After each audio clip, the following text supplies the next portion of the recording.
අන්දරේ මේවා තමයි මගේ උයනේ තියෙන මිහිරි මඹ. හැබැයි මතක තියාගන්න මට කලින් වෙන කිසිවෙක් මේව රස බලන්න එපා. අවශ්‍යම නැහැ රජතුමනි. රජුටත් කලින් අඹවල රස බලන්න කාටද ඉඩිතර?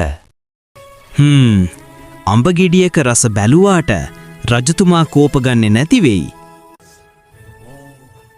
අන්දරේ රජතුමාගේ වචන මතක තබා ගන්න. අනේ ඔව් මට මතකයි. මම මේ ඈත ඉන්නම් ඒකේ ලස්සන බලනවා විතරයි. මම සෙබලාට පවසනවා මම හොරුන්ගින් ගස ආරක්ෂා කරන බව.